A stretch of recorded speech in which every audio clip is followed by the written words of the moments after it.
Hi everybody, this video is sponsored by a contribution from Anonymous, and here is their story. Dear Ollie, thank you so much for all that you do. Your channel is one that I found early on, right before I left my narcopath husband 6 months ago. You have helped to educate me, helped me to feel the validation that I longed for so many years, that I'm not the crazy one, and sometimes you just entertain me and make me laugh when I'm feeling down. I did make a PayPal donation and will send more in the future when I can. So I appreciate what you and others like you are doing. I will try to condense this as much as I can, possibly condense a 23-year relationship. So here it goes. I am now 43 and my narc is 42. I met him back in the early 90s when I was in college and he was still in high school. He can be quite charming and, at the time, I thought funny. I was a real sucker back then for guys who made me laugh. I also had this weird thing for very large men. He's about 6'3", I'm only 5 feet. I thought it was so cute how opposite we were. He's big, I'm little. He's an extrovert, I'm an introvert. He's loud, I'm quiet. He's the oldest of 3 boys, and I'm the youngest of 4 siblings. 2 boys, 2 girls. I was very academic, went to college on a full academic scholarship. He barely made it out of high school. I was a good girl and naive and trusting. Catholic school all my life. I always took the path of least resistance in my life and stayed away from conflict and trouble. I never cut school, never smoked or drank or did drugs in high school. Never snuck out of the house or never broke curfew.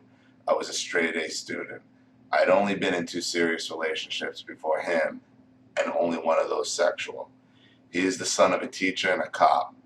He started drinking and smoking cigarettes and weed by the time he was 13, and cops' kids in our generation were always fucked up. Always, always, always fucked up. I now know one cop's kid my age, who I grew up with, who isn't completely fucked up. He cut school a lot. He was a football player in high school until his poor grades got him kicked off the team. He caused a lot of anguish in his home, tormenting and bullying his 2 younger brothers, who are low to no contact with him now. I had no idea at the time how bad all this opposite stuff was. In college, I decided that my boring rule-following ways were holding me back, and I wanted to have fun because I was at least smart enough to know that early adulthood is the time to do that. By the time I met him, I had already started smoking cigarettes, drinking, and smoking weed. I found him attractive, and he was very attracted to me too. He was a real good time Charlie, life of the party, and often the center of attention. My best friend was dating a friend of his, and that is how we met. It was your classic good girl wants a tough guy who will protect her, but he has to be tamed first. Your basic, impossible, unrealistic, romantic delusion of an inexperienced, naive lady. The narcissist can't be tamed. You can't tame the narcissist. You didn't know what you were dealing with, but you can't tame him. For the record, if any young ladies are out there listening to this, never marry the boy that you date in your post-adolescent rebellious phase.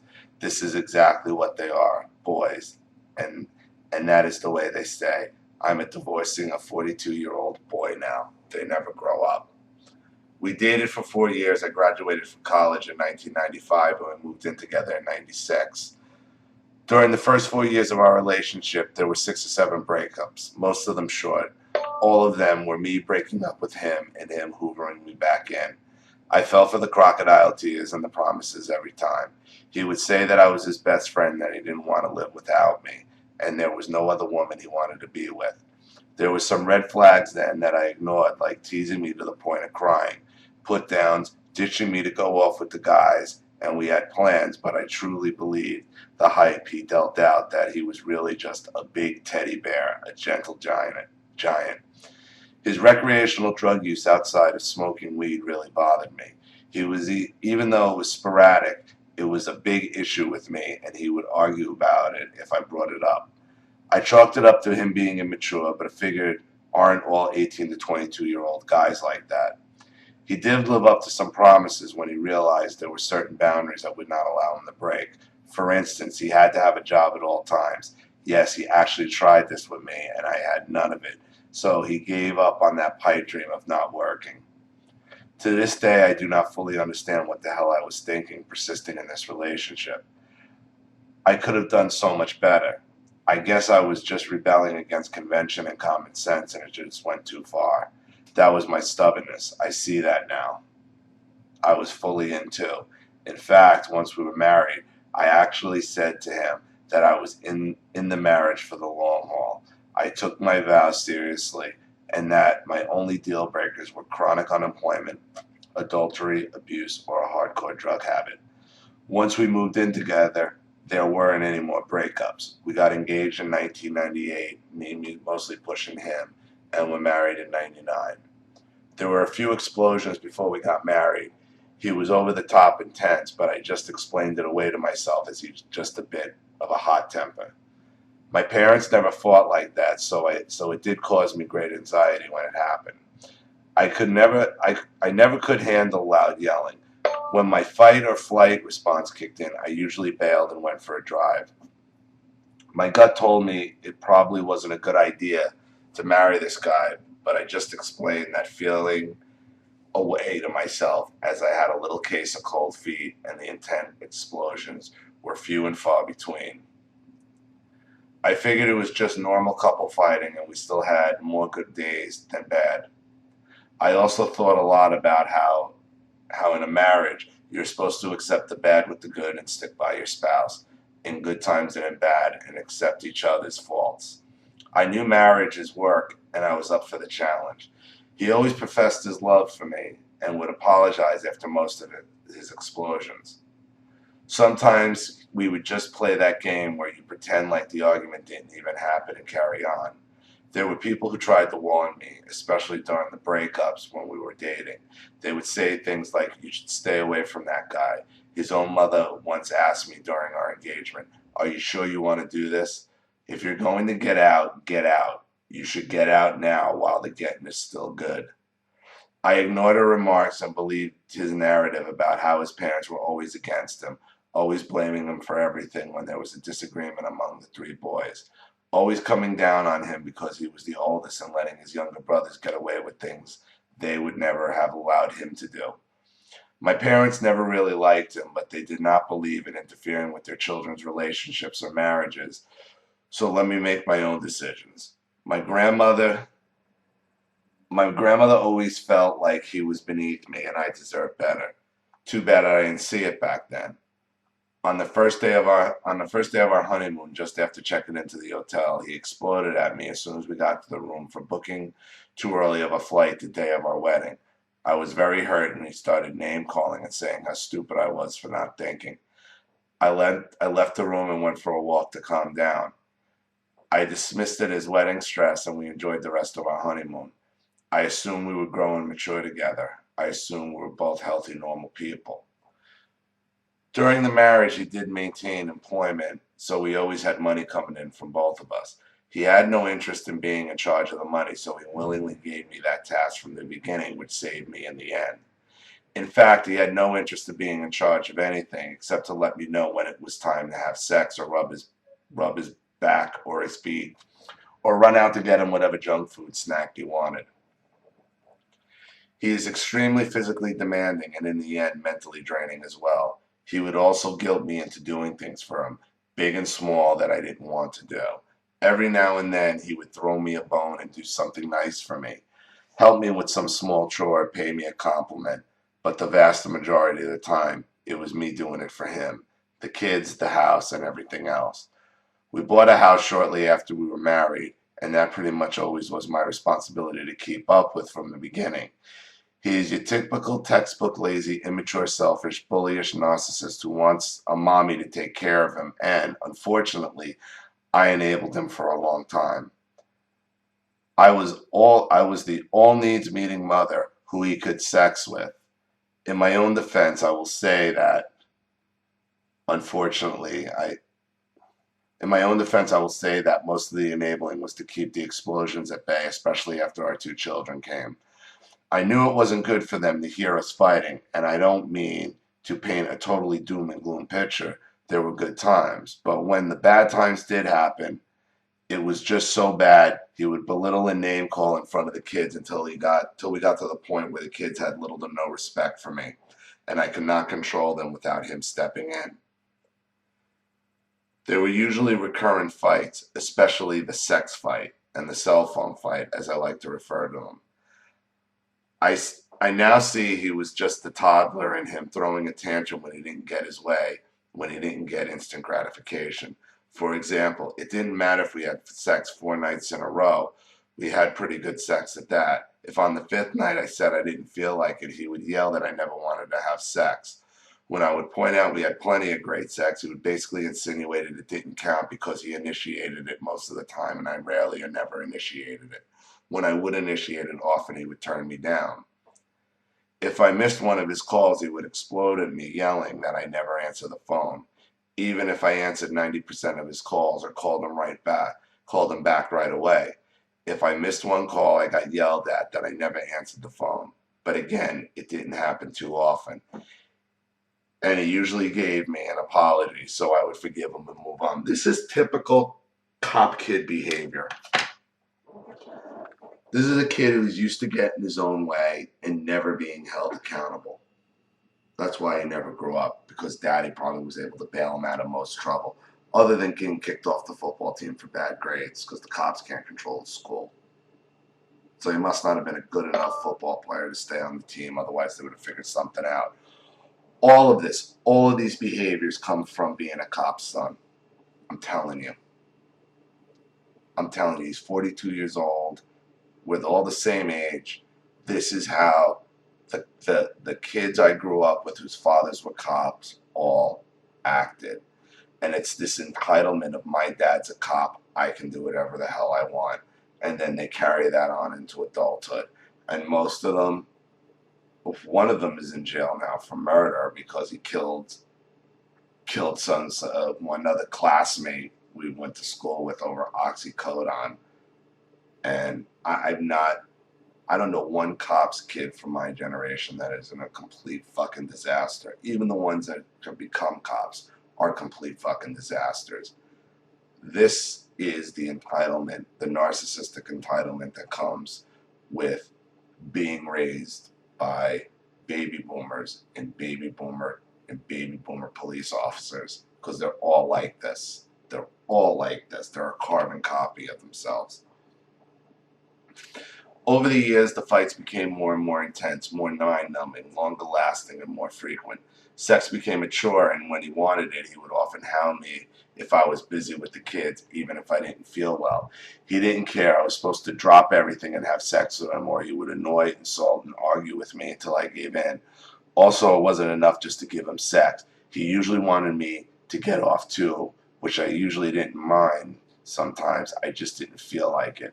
I know it sounds strange, but even though he was actually pretty good in bed, and I would get off too, often by closing my eyes and thinking of other men, it was still a chore most of the time.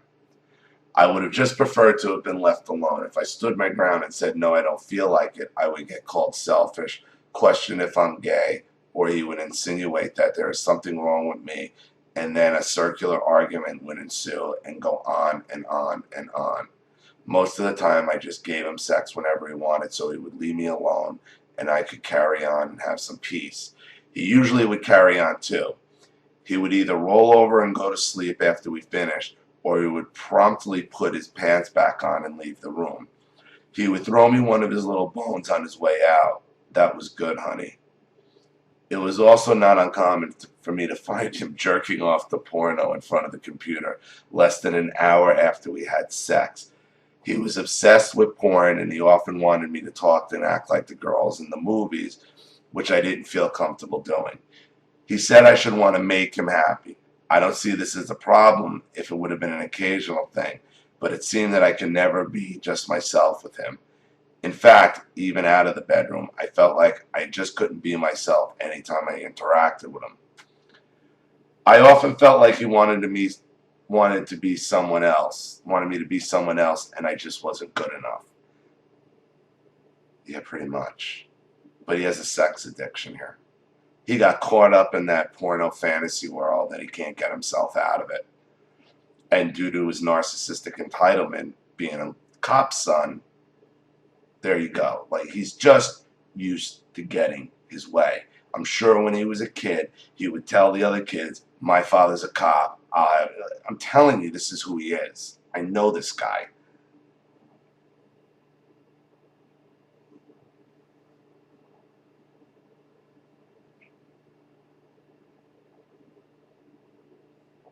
He said I should want to make him happy. All right, let's see if, I'm sorry, I lost my place. In fact, even out of the bedroom, I felt like I couldn't be myself. Anytime I interacted with him, I also felt like he wanted me to be someone else and I wasn't good enough. In fact, I sometimes felt like he wanted himself in my body. One thing is for sure, he really didn't like me. It got so bad that sometimes if he was trying to come on to me or sending me a sexy text, I would give him a flirty response back and he would say or text back to me, no, you should have said. He actually had some script running in his head and I was supposed to be able to read his mind and respond how he thought I should. Another thing that really was for sure, all he cared about with his dick, his stomach, getting high and hanging out with his boys. He always had plans on the weekends with the guys, but as they got older, that mostly turned into him hanging out at one of their houses and playing poker or playing music or pretending they were in a band.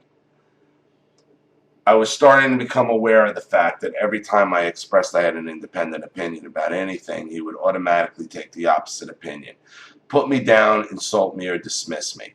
It wasn't enough for him just to criticize me. He wanted to argue. Yeah, I'm telling you what he's doing here. And you didn't get it. He wanted you to do more and more stuff sexually. And in his head, he felt if there was a fight and he was able to break you down in the fight, he would be able to get the type of sex he wanted. That's why he kept putting you down. He was putting you down, trying to spark a fight in order to get some sort of debauched sex that he was looking for out of a porn. This is all this guy has on his mind right now. He's obsessed with it. Everything is centered around sex. That's why he's giving you these scenarios in his head and he's expecting you to be reading his mind because he thinks he's trying to get you immersed and you never will be. And his means of control in his mind, you're having sex with him just to make him go away. He thinks he's breaking you down in some way, and he thought that these fights were getting him the sex he kind of wanted. Meanwhile, you were just giving it to him to make him go away.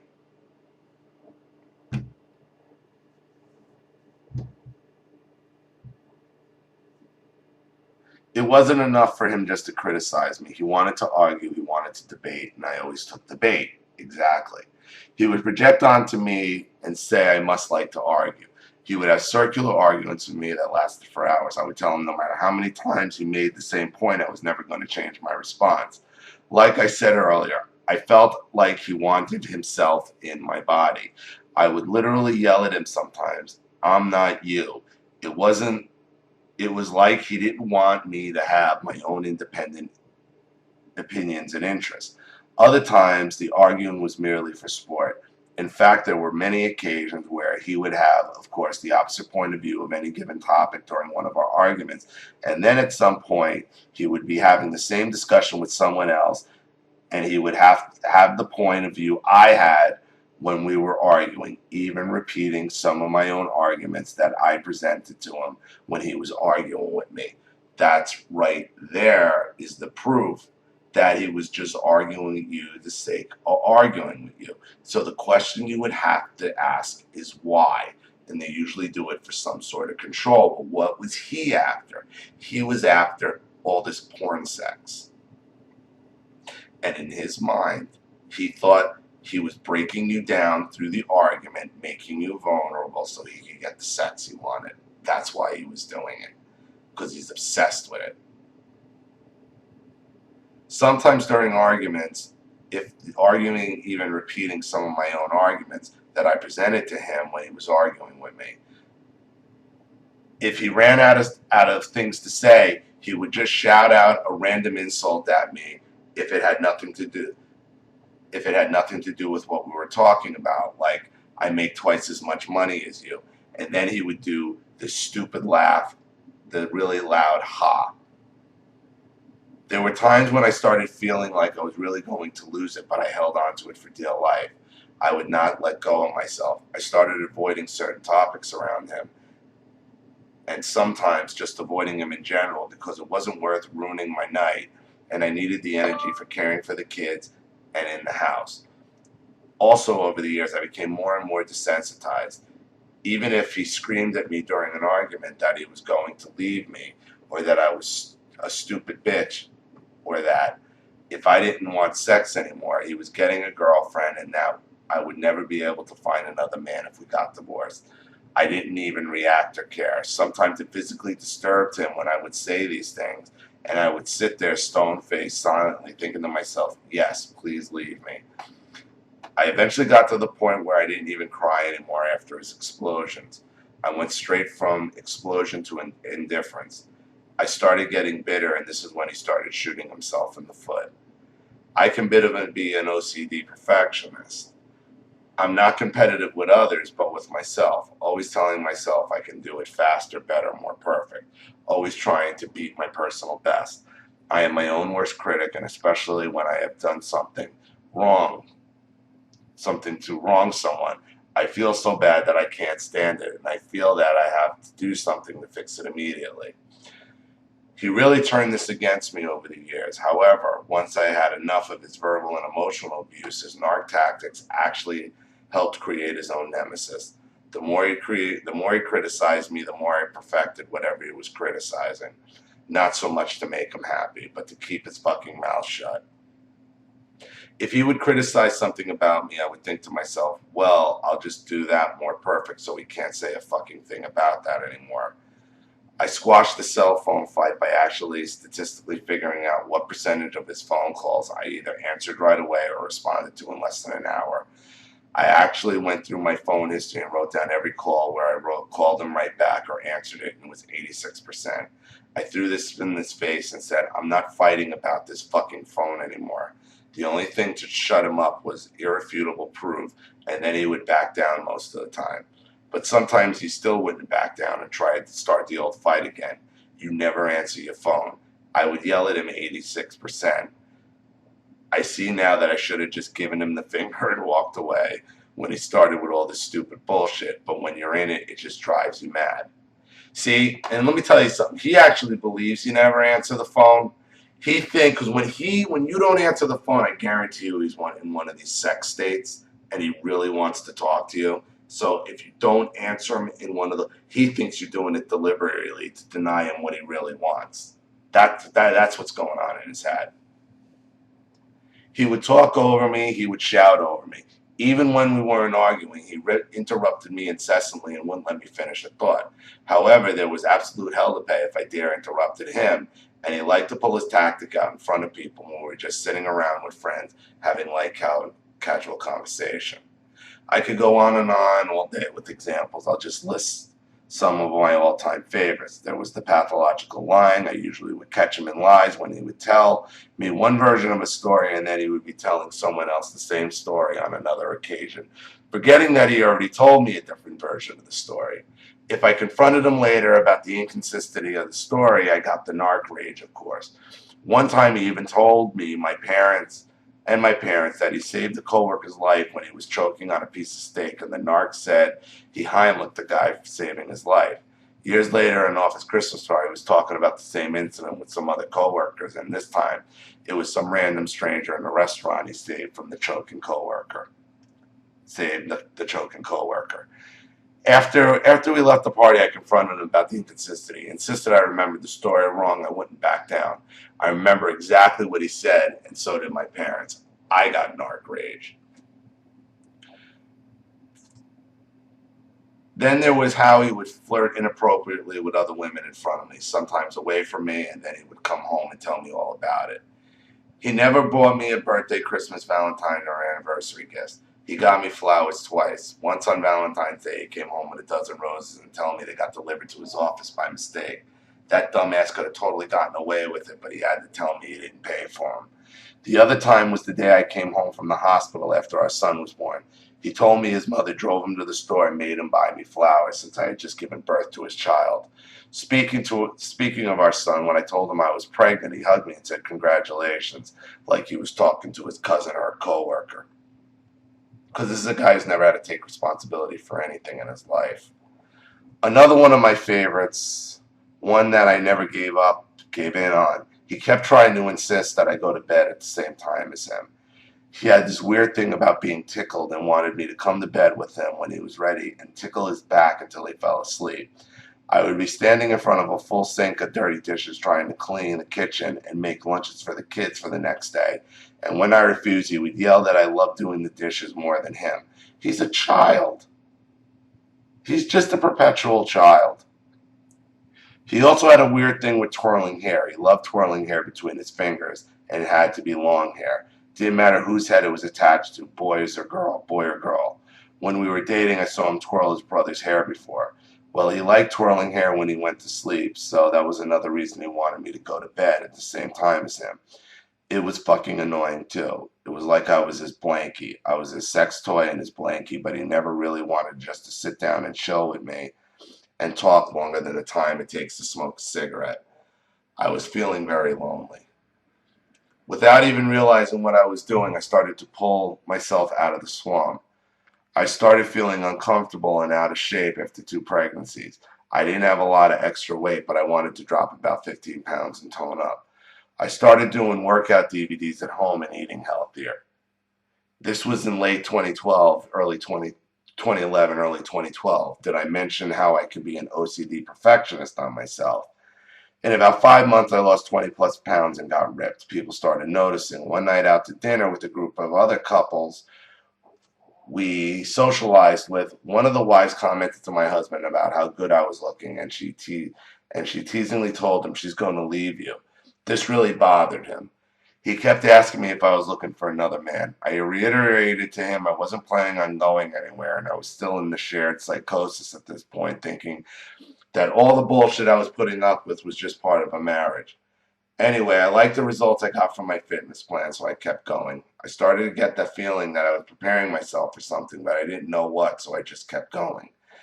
As I got more confident with my physical appearance, I got more confident mentally too. It was around this time also that my feelings for him started to sway between loving him and loathing him. But I still felt like I wanted to honor my wedding vows.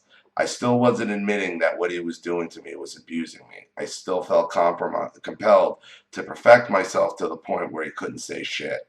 Sick, I know. What I didn't realize at the time was that I was slowly having to give up pieces of myself when I was around him.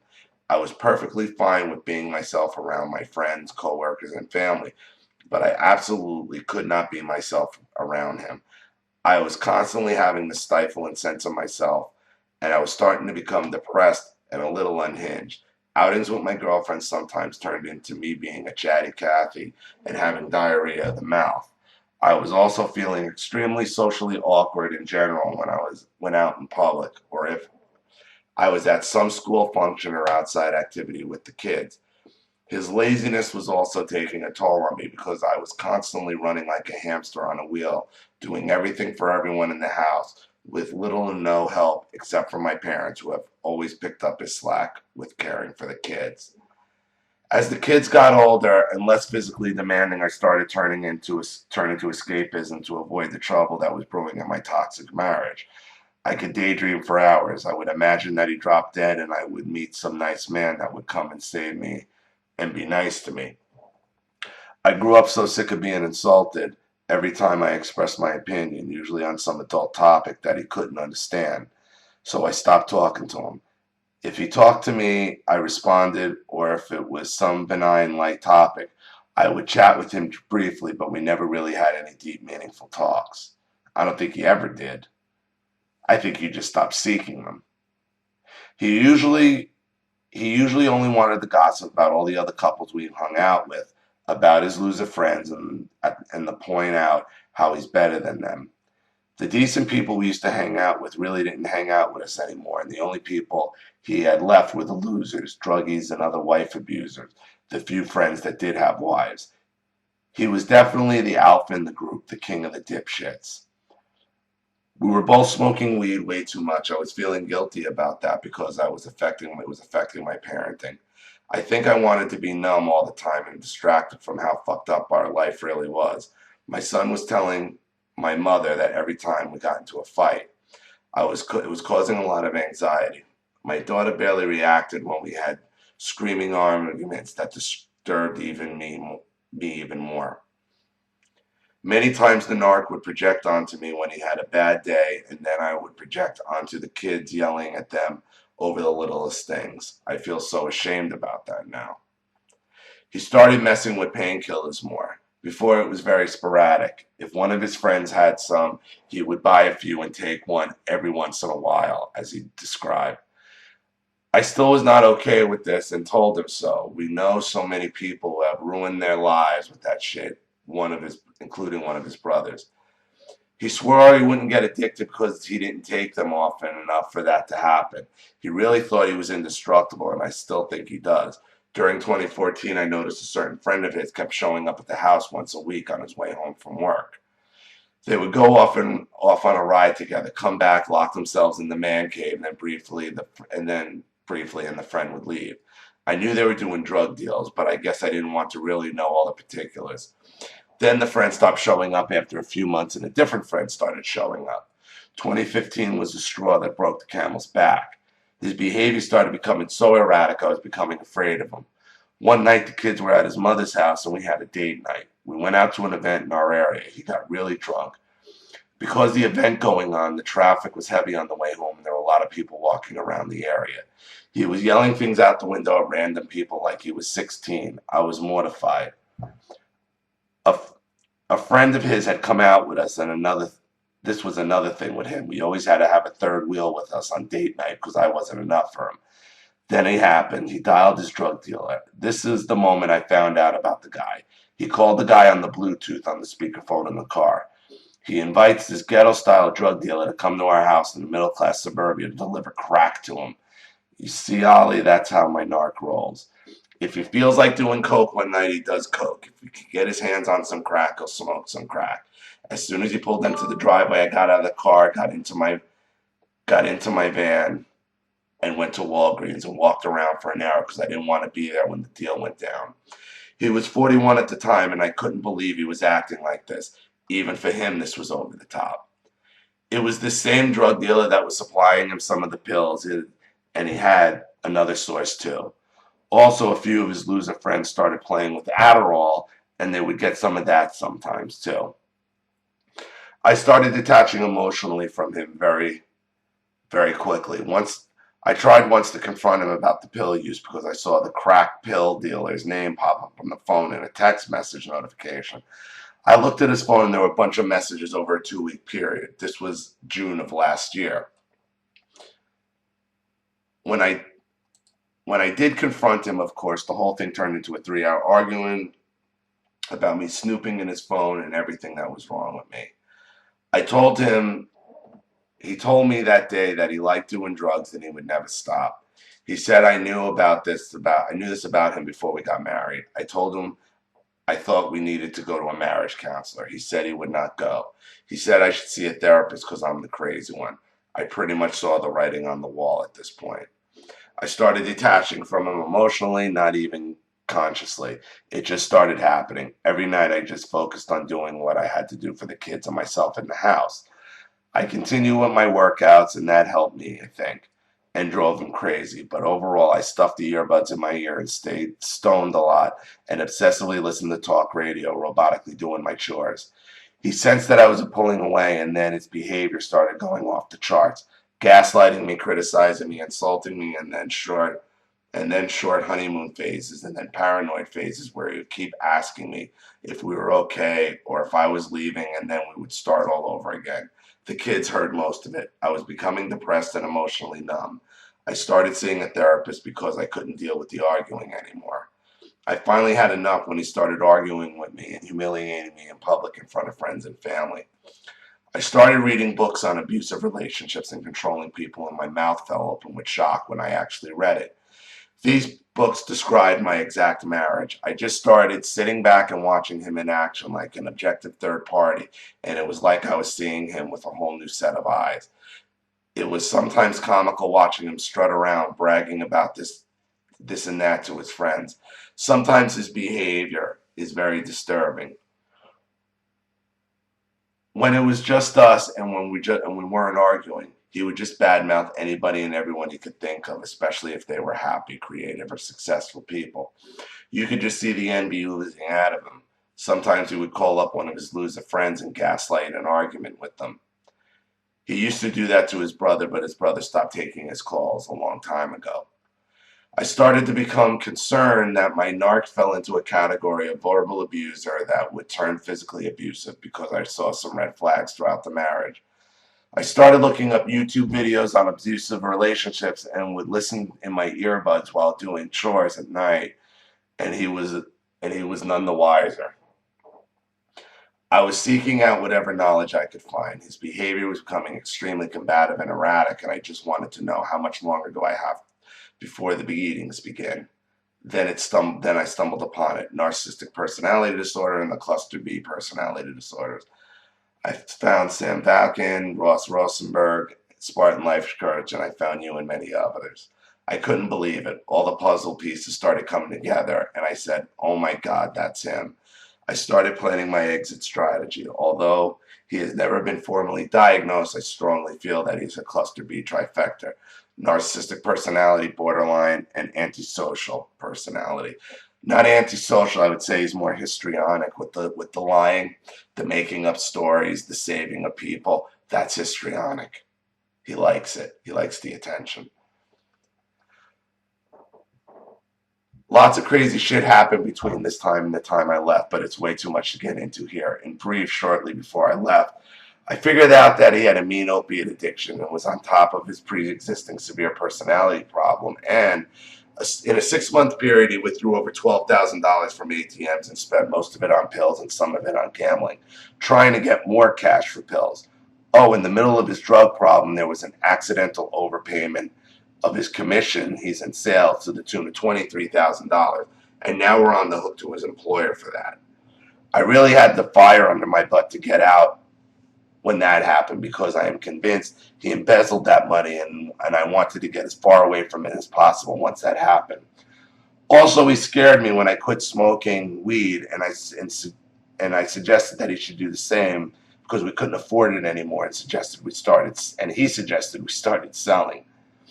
When I expressed my concern that our house and kids could get taken away from us if we were caught, he said the cops would never bust up our family and the state wouldn't take our children over some weed, because we are white and middle class, and because his daddy was a cop. I told you, everything goes back to this guy never having to face consequences because his father was a cop. This is typical cop kid mentality.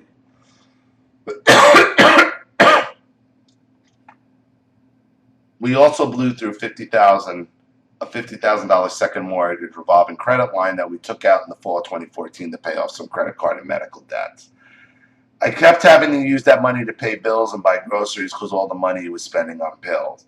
I also started recording conversations and arguments because I knew in divorce court he would lie and try to make me sound like the crazy one, so I had proof of his behavior. I got a lot of good shit. I haven't had to use it yet, but I still record every interaction and phone call. I finally left in November and went to my parents with the kids when I started becoming afraid we were getting close to physical abuse. At this point, I knew he was on some pretty hard drugs, but I didn't know what or how much he was taking, and his behavior was wildly erratic. We would go through a complete cycle in the same day. I would go from being the best wife to a stupid bitch within a couple of hours sometimes.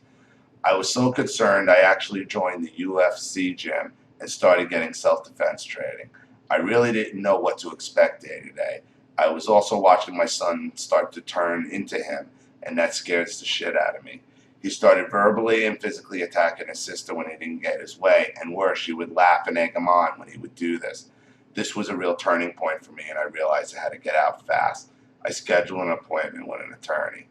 The night I left, the narc and I were arguing, and he started sticking his chest out at me and started yelling at me. Are you touching me? You just touched me. He actually touched me. I watched him. He actually stepped forward and touched my hand with his hand while we were yelling, and then accused me of touching him, like he was just looking for an excuse to get physical with me. My dad and brother went back to the house with me later that night so I could pack up some things for me and the kids. He threw on every mask while I was packing. It was bizarre. I have heard that they do that sometimes when they are exposed and they are collapsing. First, he minimized my concerns and accused me of overreacting. Then, when that didn't work, he pleaded and admitted he had a drug problem and started promising to get help. When that didn't work, he tried to intimidate me by threatening to call the police and telling them I was kidnapping the kids. And when that didn't work, he even faked a phone call to the police. When that didn't work, he was reduced to lying on the sofa in the fetal position, crying like a little bitch.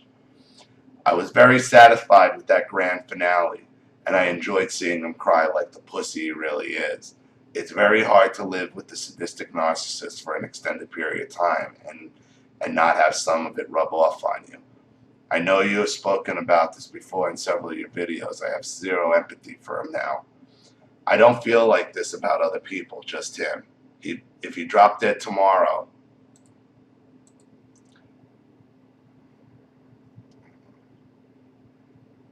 I would feel nothing. I'm even past the guilt for the guilt I don't feel. I don't feel guilty at all. I finally feel vindicated. He hoovered big time. He begged, he cried, he promised to change. And of course, the lies. He tried to blame the explosions on the drug problem. And then he tried to blame the drug problem on job stress. And the drug problem wasn't really a problem. He just liked doing them. When I asked him about his bullyish behavior before the drug problem, he said he was just immature and he has seen the error of his ways. I laughed in his face. I couldn't stop laughing at him. The only times I cried after I left were because I was mad at myself for not getting out sooner, exposing my kids to their father's toxic behavior for far too long. I'm so scared for them that the damage is irreversible. We're sharing custody now. He insisted on this mainly to lower his child support payments. I'm back in the house with the kids. It took 3.5 months to get his stupid ass to move out. He thought he was going to claim abandonment and stay in the house. Then the dumbass wrote me a letter trying to hoover me back in and admitted almost everything he did. All about the drugs and the emotional and verbal abuse. He even admitted to blocking me from exiting a room or the home during arguments. And in my state, that constitutes domestic violence. I handed that letter over to my attorney, and she let his attorney know that we had what we had. I didn't even have to pull out the recordings. I had all I needed in his own handwriting. I really lucked out that all the narcs that I could have gotten stuck with, I got a dumb one, and I can read him like a book now. That's so ironic because his favorite insult to throw at me was that I'm stupid. They all have a go-to insult. I often think about how I told him about those 4 deal breakers. I had now had hard proof of 2 of those 4 and the drug habit. I'm pretty sure he cheated on me, so I guess I could say he had broke 3 of the deal breakers. But I'll never be able to prove that. There were some red flags during the marriage, and he pretty much gave it away after I left when he kept insisting over and over, I never cheated on you. I'm very loyal. So I think that pretty much says it right there. And honestly, nothing shocks me anymore with this guy. He was also accusing me of cheating on him for a whole year before I left. He did manage to stay employed the whole marriage, so I'll give him credit there. I was actually proud of his achievement in his career. For someone who barely got a high school diploma, he really did well working his way up the way he did. He's in a perfect job for narc sales. He bullshits people and overcharges them. It's just too bad that his personality is eventually going to end up ruining that career for him because it can't be fucking nice to do the right thing or the drug problem. He moved into an apartment with one of his buddies who is, for all practical purposes, the new mommy, apartment finder, utility bill payer, maid, verbal punching bag. The narc cannot live by himself. I think that poor roommate of his is probably starting to figure it all out by now. I'm not counting on child support checks lasting. I'm pretty sure He's back on drugs after only a brief hiatus immediately after the kids and I moved out.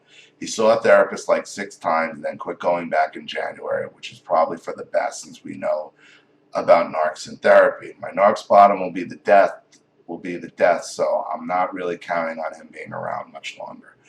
I hate that my kids have to be with him without me on his visitation days, but I figure it's better that they get the break away to be away from him. When they are with me, they are with me slightly more than they are with him. At this time, I don't have any legal reason to take away visitation, so we're stuck now. At least they don't have to live with him full time now. I figure any time away from him is better for them, and I try as much as possible to give them an example of alternative narc behavior.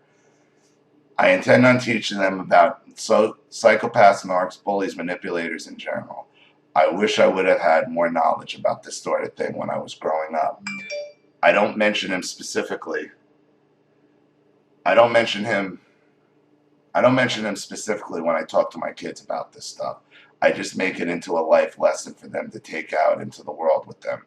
My son is 12, however. He is old enough to remember what he saw and heard, and I think his dad's number, or at least he's almost there. I'll be saying something like, people who throw temper tantrums when they don't get what they want, don't get their way, end up alone. And my son will say, you mean like Dad? I am as low contact with him as I can possibly be, but we have to interact because of the kids. I guess you could say that over the last 6 months I've been doing the gradual back off. Now I only discuss the kids with them. He still tries to flirt and hoover, mainly by text, but I just ignore it and don't respond. He still occasionally pulls out the crocodile tears and poor me routine if we have a phone call, so just get off the phone as quickly as possible when he does that. I'm just not even interested. Whenever I speak to him in person or by phone, I record it. Always record. Good lesson. That son-husband thing you've been talking about really made me think, but instead of giving a birth to mine, I married him. He admitted to me it was in one of his hoovering sessions that he told his therapist that he and I had a little more of a mother-son relationship rather than a husband-wife. I definitely agree with him there. He's an overgrown teenager who's deathly afraid of growing up. During another hoovering section, he actually almost called me mom.